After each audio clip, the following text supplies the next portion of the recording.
Aujourd'hui, l'OTAN n'est qu'un outil de la politique extérieure américaine. Les États-Unis n'ont pas d'alliés, uniquement des vassaux. Quand un pays devient membre de l'OTAN, il a beaucoup de mal à s'opposer à la pression émanant d'un pays aussi important que les États-Unis, qui pilote l'organisation. Il peut soudain voir apparaître sur son territoire un système de défense antimissiles balistiques, de nouvelles bases militaires et même, si besoin, des armes offensives. Et nous, que devons-nous faire face à cela? Nous devons prendre des contre-mesures, c'est-à-dire mettre dans la ligne de mire de nos missiles les installations qui, selon nous, commencent à représenter une menace. C'est ainsi qu'apparaissent les tensions. Pourquoi réagissons-nous de façon si épidermique à l'élargissement de l'OTAN? Nous comprenons très bien la raison d'être de l'OTAN, ou plutôt le fait qu'elle n'en a plus, mais aussi le danger que représente pour nous cette organisation. Qu'est-ce qui nous inquiète au juste? C'est le mode de prise de décision. Je sais comment les décisions sont prises. Je me souviens de l'une de nos dernières rencontres avec le président Clinton. Il était venu à Moscou. Au cours de la discussion, je lui ai demandé si on ne pourrait pas envisager que la Russie intègre l'OTAN. Clinton m'a répondu qu'il n'était pas contre, mais toute la délégation américaine est soudain devenue très nerveuse. Et vous avez fait la demande? Pourquoi les Américains étaient-ils si nerveux? Parce que si la Russie intégrait l'OTAN, elle aurait toujours voix au chapitre. Et nous ne nous laisserions jamais manipuler. Mais nos amis américains ne l'accepteront jamais. Si vous faisiez partie de l'OTAN, vous devriez partager vos données sur le nucléaire avec les États-Unis. Après l'effondrement de l'Union soviétique et le changement de notre système politique, nous avons fait preuve d'une ouverture telle, y compris vis-à-vis des Américains, que cela a même englobé la situation de nos forces nucléaires. On n'avait quasiment plus aucun secret. Les observateurs américains ont eu accès à l'une de nos plus importantes usines de fabrication de composants nucléaires, et ce, de façon permanente. On a vraiment tout mis sur table. Et cela ne représentait pas une menace pour nous. Mais chez vous, ce qui est curieux, c'est que les présidents changent, mais pas la politique. En tout cas, pas sur les questions de principe. Autrefois, les Soviétiques étaient très réalistes vis-à-vis de la politique des Américains. Ils essayaient toujours de comprendre leurs intentions. Je ne sais pas si vous avez toujours des groupes d'experts chez vous. J'imagine que oui, qui vous disent de façon très précise quelles sont les intentions des États-Unis. Oui, bien sûr. À mon avis, quand on pense qu'on est la seule puissance mondiale et qu'on tente de faire entrer cette idée dans la tête de millions de gens, on fait naître des réflexes impérialistes au sein de cette société. Et cela exige une politique extérieure qui soit en accord avec ces attentes.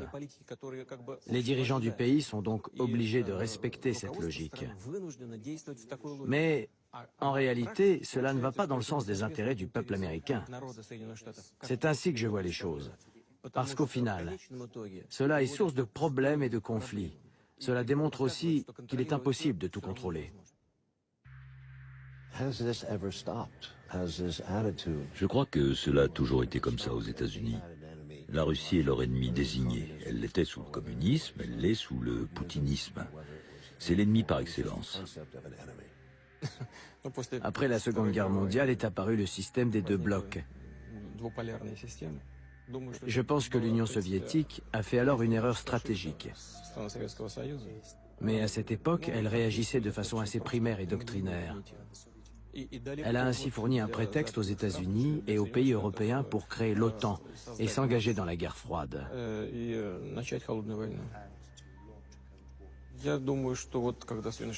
Je pense que lorsque les États-Unis se sont sentis à la tête du soi-disant monde libre, d'autant plus après la chute de l'Union soviétique, ils ont soudain eu l'illusion qu'ils pouvaient tout se permettre, et en toute impunité. C'est un piège parce que, dans une telle situation, et le dirigeant et le pays vont commencer à commettre certaines erreurs. On ne ressent plus le besoin d'analyser les situations ni de penser aux conséquences de sa politique. Le pays ne sait plus bien fonctionner. Il enchaîne les erreurs. C'est dans ce piège que les États-Unis ont fini par tomber, selon moi. C'est toute la question. Où en sont les États-Unis? Quelle est leur stratégie dans le monde? Je répondrai très précisément et très franchement à cette question, mais seulement quand je serai à la retraite.